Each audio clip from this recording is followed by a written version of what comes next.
आपल्याला हसू येत. कशामुळे हसू येत आपल्यालाच माहित नाही. या रिपब्लिकन पार्टी ऑफ इंडियाचे किती गट आहेत म्हणून हसू येतं. परंतु जे स्वप्न बाबासाहेब आंबेडकरांचं होतं की या देशामध्ये माझ्या समाजाचा रिपब्लिकन पार्टी ऑफ इंडिया या नावाचा एक सक्षम असा विरोधी पक्ष असावा किंवा सत्तेमध्ये जाणारा पक्ष असावा, ही भूमिका जेव्हा बाबासाहेब आंबेडकरांची होती तर त्या भूमिकेला तोडण्याचं पूर्ण काम केलं इथल्या मनोवाद्यांनी आणि आज रिपब्लिकन पक्षाचे सगळे तुकडे केले. आज आपण देखील रिपब्लिकन पार्टीचं नाव काढलं की आपण हसतो. इतके गट झालेत म्हणते आपल्या याच्यामध्ये, आता कोणत्या गटामध्ये जावं आणि कोणत्या गटामध्ये जायचा हा विषय वेगळा आहे. परंतु बाबासाहेब आंबेडकरांचं स्वप्न होतं या देशामधल्या रिपब्लिकन पक्षाच्या स्थापनेचं, त्याचं काय. आणि मग या खुल्या पत्रामध्ये श्रीपाद अमृत डांगे त्या काळातले जे कम्युनिस्ट पक्षाचे नेते होते त्यांना लिहिलेल्या पत्रामध्ये बाबासाहेब आंबेडकर लोकशाहीची व्याख्या करतात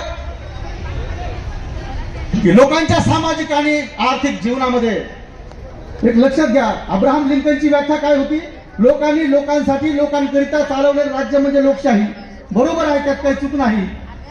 पण बाबासाहेबांनी केलेली व्याख्या जी होती की लोकांच्या सामाजिक आणि आर्थिक जीवनामध्ये रक्ताचा एकही थेंब न सांडता झालेला क्रांतिकारक बदल म्हणजे लोकशाही.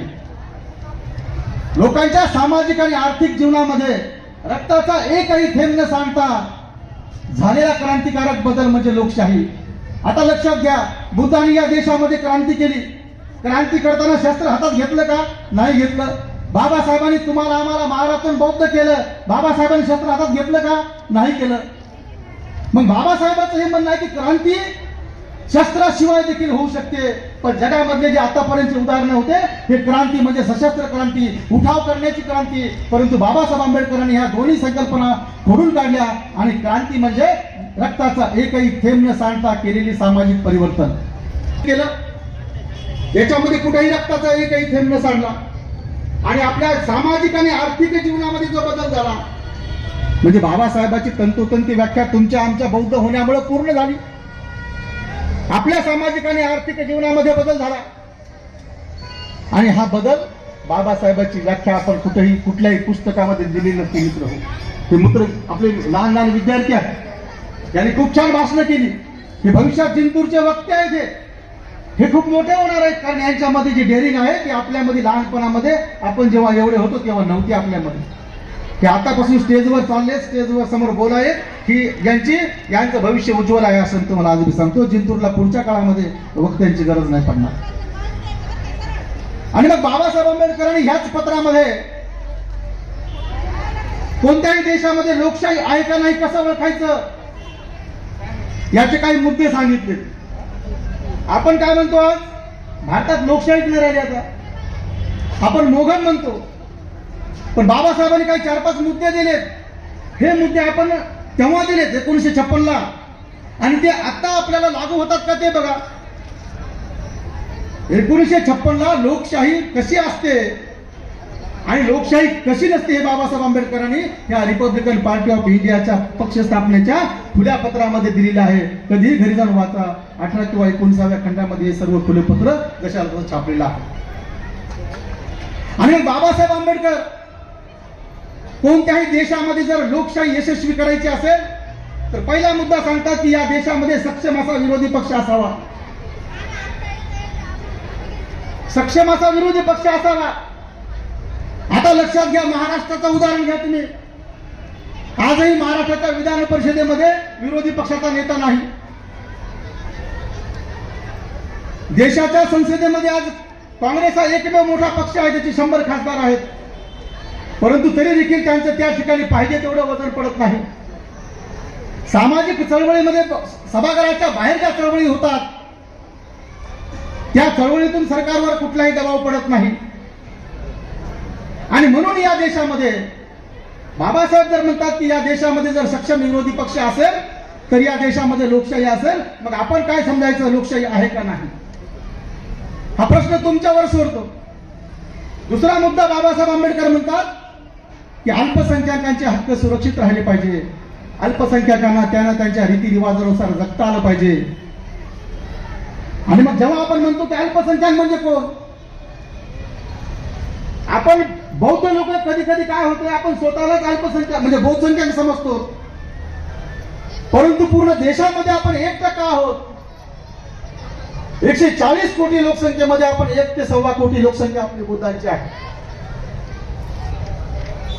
तेच आपण जे बाहेर देशात आपण वेगवेगळ्या भंतेजींसोबत फिरायला जातो, थायलंडमध्ये, व्हिएतनाममध्ये, श्रीलंकेमध्ये, चायनामध्ये, कंबोडियामध्ये एकूण लोकसंख्या, श्रीलंकेमध्ये एकूण लोकसंख्येच्या 70%, 80%, इंडोनेशियामध्ये 90%च्या वर लोकसंख्या बुद्धिस्ट लोकसंख्या.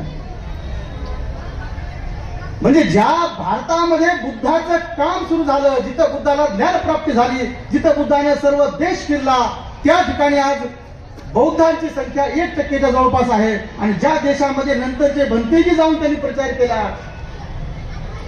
कारण या देशामध्ये जेव्हा भंतेजीच्या कत्तलीकरण सुरू झालं नंतरच्या राजेशाहीच्या काळामध्ये, तेव्हा हे सगळे भंतेजी भारतामधून पळून आजूबाजूच्या देशामध्ये गेले आणि त्यांनी त्या ठिकाणी जाऊन या बुद्ध धर्माचा प्रसार केला, बुद्धिस्ट झाले.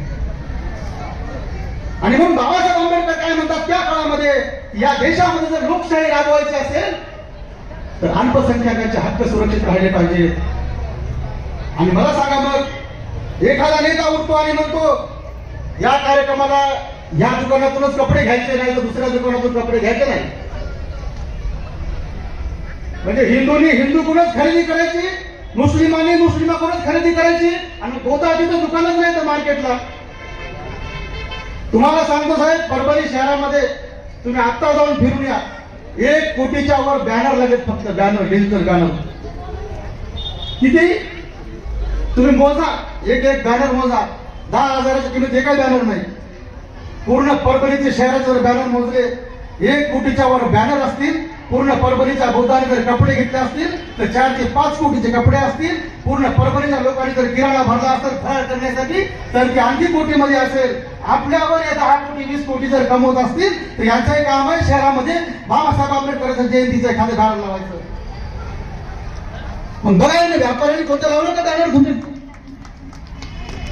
एखाद्या आमदाराने बॅनर लावलं का? स्वतः कार्यकर्त्यांनी लावले, आमदाराचे फोटो टाकले. एखाद्या खासदाराने तुम्हाला शुभेच्छा दिल्या का बॅनर लावून? स्वतःच कार्यकर्त्यांनी बॅनर लावले, आमदाराचा फोटो टाकला, खासदाराचा फोटो टाकला. आणि मग करोडो रुपये तुम्ही आमच्या जीवावर कमवायले, करोडो रुपये आमच्या जीवावर कमवायले. आणि तुम्ही म्हणताय की बौद्धाने बुद्धाच्याच दुकानातून खरेदी करा. किंवा काही परभणीत अशी चर्चा सुरू झाली की मागच्या दंगलीच्या वेळेस परभणीत आपल्यावर व्यापाऱ्यांनी गुन्हे दाखल केले, आपण ह्याच्याकडून कपडेच घ्यायचे नाही. आणि कुठं जाता मग कपडे घ्यायला? आहे का तुमच्या दुकानात? आणि मग अशी परिस्थिती आहे.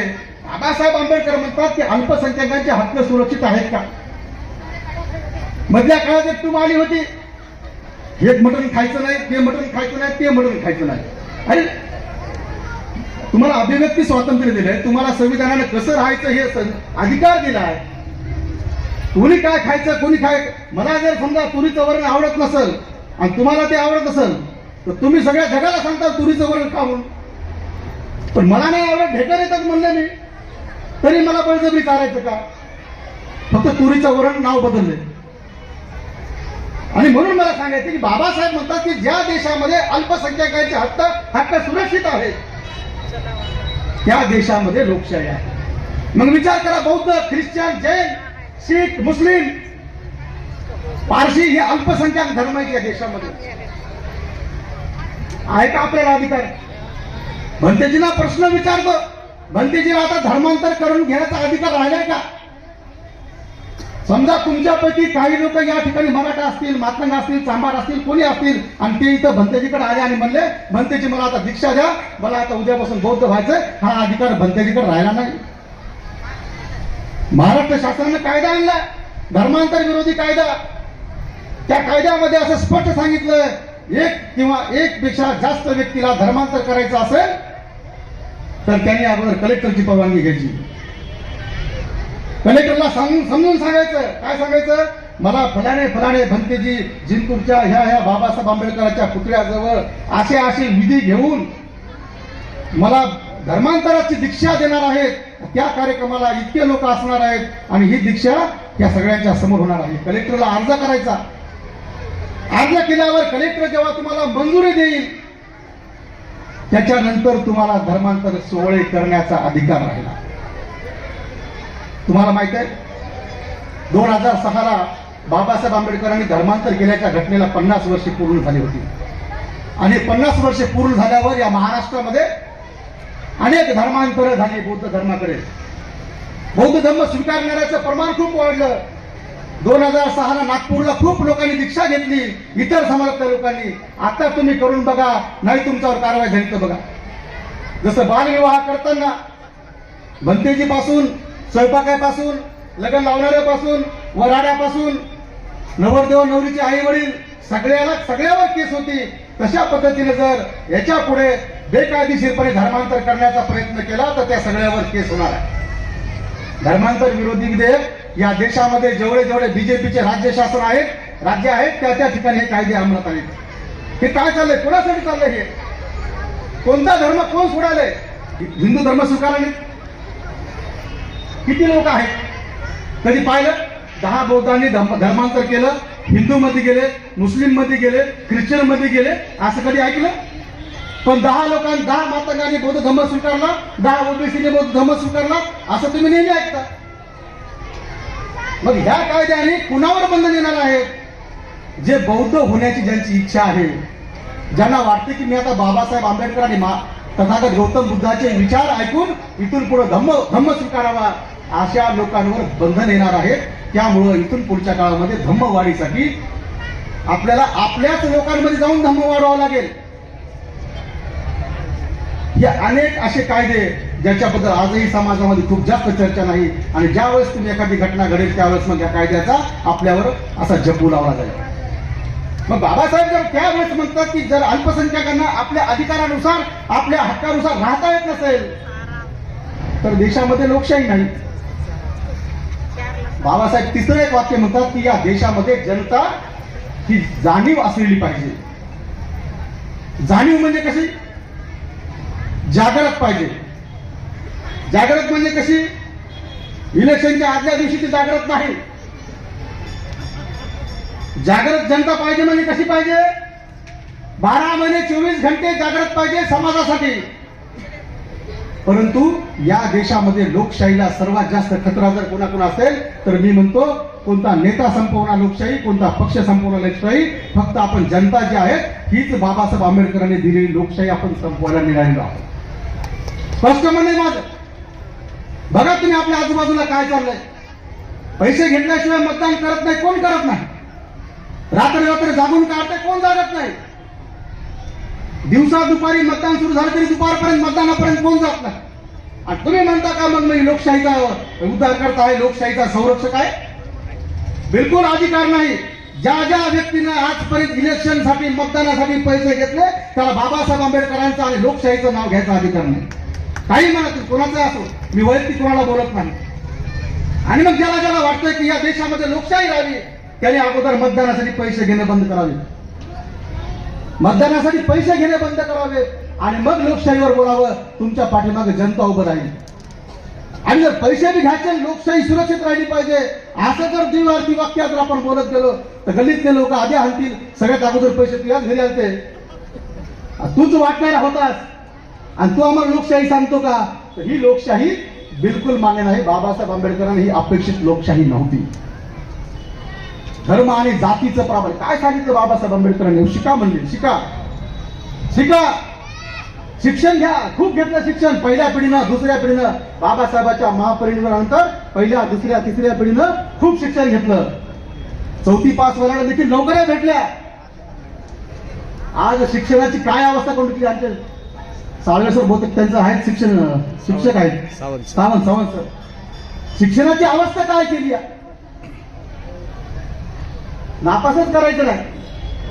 पहिलीला ऍडमिशन घेतलं की डायरेक्ट PhD होऊनच बाहेर. नापास करायचं नाही, भीतीच नाही राहिली ना. शाळेत गेलं तरी पास, नाही गेले तरी पास. आणि नियम तर असा आहे, पोरगा जर 5-6 वर्ष झालं नाही गेलं, डायरेक्ट 10 वर्षात जर गेलं शाळेमध्ये 10व्या वर्षी तर त्याला 4थीला टाकायचा नियम आहे का सर? वयानुसार पोराला त्या शाळेत टाका, वर्गात टाका, अशा प्रकारचा नियम आहे. म्हणजे पहिलीपासून ऍडमिशन घेतलं की PhD होईपर्यंत नापास करण्याची पद्धत नाही. बाबासाहेब शिका म्हणले, शिक्षण व्यवस्था पूर्ण बोगस करून टाकली. बाबासाहेब संघटित व्हा म्हणले, अनेक पक्षामध्ये आपण विखुरले गेलो. बाबासाहेब संघर्ष करा म्हणले, आपण आपल्यामध्ये संघर्ष करू लागलो. आणि मग बाबासाहेबांचे सगळे तत्व कोण पायदळी तोडवाले तर आपण तोडवाले. हे कधी समजणार आपल्याला? बऱ्याच जयंतीच्या नियोजन कार्यक्रमाच्या नियोजनामध्ये मी असतो. लोक आता डायरेक्ट म्हणत भाषणाचा कार्यक्रमच नको. जयंती म्हणलं काय, भाषणाचा कार्यक्रमच नको. काय करायचं? फक्त वंदना घ्यायची, घरी जायचं. बाबासाहेबांना असं म्हणलं असतं, मी आता शिकलो, बस झालं, काय करायचं यांचं, मेले काय वाचले काय. आपण तर मग आणखी लंगोट घालच होतो, मग मेलेली ढोरं वडायला, हिस्से करायला. बाबासाहेबांना एक प्रश्न विचारला होता का पत्रकारांनी, कधी माहित आहे का, धर्मांतर करायच्या थोडस 1 दिवस आधी, की बाबासाहेब तुम्ही जे धर्मांतर करायले, मग तुमच्या लोकांचं काय, या गावात जर मेलेलं जनावर असेल तर त्याचे हाडं इतक्याला विकतात, त्याचं मांस इतक्याला विकतंय, त्याचे शिंगे इतक्याला विकतात, आणि हे तुमच्या लोकांचं एवढं मोठं नुकसान तुम्ही करायले. बाबासाहेब म्हणले, इथून पुढच्या काळामध्ये प्रत्येक गावातली ही जबाबदारी तुझीच, आणि तुला आणखी 400-500 रुपये लागत असेल ते मी देतो, पण आता हे आम्हाला सोडू दे आणि तू धर घे, तू सगळा फायदा घे. हे बाबासाहेब असे वाक्य येत. आपण तर येऊ द्या. अहो काय रोज मटण खाणारे माणसं इलेक्शनला 1 किलो मटणासाठी मागे पुढे, काय कमी आहे का हो? खरंच काय कमी आहे हो? लाचारी करायची खरंच गरज नाही. भारतातली लोकशाही उद्या जर ऐका, बाबासाहेब होते म्हणून संविधान आलं, संविधानात तुम्हाला आम्हाला अधिकार आले. हे संविधान दुसऱ्यानं लिहिलं असते ना, मग मात्र मागासवर्गीयाचं, शूद्रांचं, अस्पृश्यांचं यांचं काय झालं असतं बघा. कारण संविधान लिहायला, लक्षात घ्या मी काय सांगलो, या माझ्या मायमाऊली माता भगिनी बसल्यात ना, यांच्यासाठी सांगतो मी. तुम्ही अमेरिकेचं नाव ऐकलं, अमेरिका, इंग्लंड, हे जगातले सगळ्यात प्रगत आणि लोकशाहीवादी राष्ट्र आहेत. आणि या प्रगत आणि लोकशाहीवादी राष्ट्रामध्ये अमेरिका 1776 स्वतंत्र झालेली आहे. किती? 1776. आणि अमेरिकेतल्या महिलांनी पुढचे 200 वर्ष संघर्ष केला, आम्हाला मतदानाचा अधिकार द्या म्हणून. किती वर्ष संघर्ष केला? कधी पुस्तकात वाचा. अमेरिका स्वतंत्र झालेली आहे 1776ला, आणि पुढचे 200 वर्ष अमेरिकेतल्या महिलांनी, अमेरिकेतल्या म्हणतो महिलांनी 200 वर्ष रस्त्यावर उतरून संघर्ष केला की आम्हाला मताचा अधिकार द्या म्हणून. आणि बाबासाहेब आंबेडकरांनी घटना लिहिली, घटनेत फक्त सांगितलं सगळ्या महिलांना आणि पुरुषांना मतदानाचा अधिकार. ज्या दिवशी घटना लागू झाली त्या दिवशी तुम्हाला महिलांना अधिकार, पुरुषांना अधिकार. काय पाहिजे आणखी? अमेरिकेतल्या बायाने 200 वर्ष संघर्ष केला, आपण तर संघर्ष न करताच सगळं भेटलं. आणि मग तेवढ्या मोठ्या मताचा अधिकार आपल्याला दिला आहे, राजा निवडायचा अधिकार आपल्याला दिला आहे, आणि आपण राजाला निवडता आपण कुणाला निवडून द्या? सांगायचा मुद्दा काय, अमेरिकेतल्या महिलांना 1920 साली मतदानाचा अधिकार भेटलाय. 1776ला स्वतंत्र झाली अमेरिका. इंग्लंडमध्ये हीच परिस्थिती, 1919 मध्ये पुन्हा त्यांना मतदानाचा अधिकार भेटलाय. ज्या देशाने जगावर राज्य केले त्या इंग्लंडमध्ये देखील मतदानाचा अधिकार देण्यासाठी संघर्ष करावा लागला. आणि मग बाबासाहेब आंबेडकरांकडे आपण जेव्हा बघतो, विचार करा 1947च्या जवळपासची परिस्थिती होती बाबासाहेब आंबेडकरांची आणि या देशाची. आजही छुपा जातीवाद खूप मोठ्या प्रमाणात आहे. 1947च्या जवळपास खुला जातीवाद खूप मोठ्या प्रमाणात होता. खुला जातीवाद म्हणजे काय? डायरेक्टच हे तू महाराज सगळे बाजूला. अस्पृश्यता काय होती तुम्हाला काय? रेल्वेत बसत नव्हते. एक लक्षात घ्या, महात्मा गांधीचा रेल्वेमध्ये बसल्यामुळे अपमान केला. महात्मा फुलेंचा एका मित्राच्या लग्नाच्या वरातीमध्ये येऊ नको म्हणून अपमान केला. शाहू महाराजांचा त्या वेदोक्त मंत्र म्हणले नाही म्हणून अपमान केला. आणि बाबासाहेबांचा तर काय मंत्री होईपर्यंत अपमान केला रोजच्या रोजच. म्हणजे ऑफिस मधले अधिकारी झाल्यावर बी लोक फाईन देत नव्हते. आणि मग अशी परिस्थिती असताना बाबासाहेब आंबेडकरांनी या देशाचं संविधान लिहायला घेतलं म्हणजे त्यांना का असं थोडं दिलं, या बरं बाबासाहेबांनी लिहा संविधान. संविधान सभा कशी होती लक्षात घ्या. संविधान सभेमध्ये बाबासाहेब आंबेडकरांच्या सोबत जे 300-350 लोक होते, हे कसे होते? अनेक संस्थानांचे लोक होते. संस्थान म्हणजे राजा. पूर्वी या देशामध्ये भारत नावाची संकल्पना नव्हती. भारत नावाचा देश एक संघ नव्हता, तर प्रत्येक छोटे छोटे राज्य होती आणि त्या राजाचा कोणतरी राज्यकारभार करणारा माणूस होता, राजा होता. असे भारताच्या स्वातंत्र्याच्या वेळेस 550 संस्थानं होती, 550 राज्य होती भारतामध्ये. या सगळ्यांना एकत्रित करून त्यांना एक देश बनवण्याचं काम बाबासाहेब आंबेडकरांनी या संविधानाच्या मार्फत केलं. आणि म्हणून आपल्याला सांगायचं मला आणखी आवडेल की बाबासाहेब आंबेडकरांनी जे काम केलंय त्यांच्या जयंतीच्या निमित्तानं आपण ते वाचलं पाहिजे, ऐकलं पाहिजे. एक एक पुस्तक कमीत कमी, आता अगोदर लोक खूप पुस्तकं वाचायचे, आता कोणी वाचत नाहीत. परंतु माझं काय म्हणणं आहे, 100 पानाचं पुस्तक असतंय, 100 पानाचं पुस्तक असतंय. रोज 3 पानं जरी वाचले तर एका महिन्यामध्ये का होणार एक पुस्तक कंप्लीट होतंय. एका महिन्यात एक पुस्तक जरी वाचलं, वर्षभरात 12 पुस्तकं होतात. तुमच्या एवढा विद्वान माणूस कोणी असणार नाही. परंतु मग काय होते, पुस्तक वाचायचं नाही आणि मग व्हॉट्सअपवर आणि फेसबुकवर ज्या गोष्टी येतात त्याच्यावर आपण आपलं नॉलेज सांगायचा प्रयत्न करतो, परंतु त्या सगळ्या गोष्टी सत्य नसतात.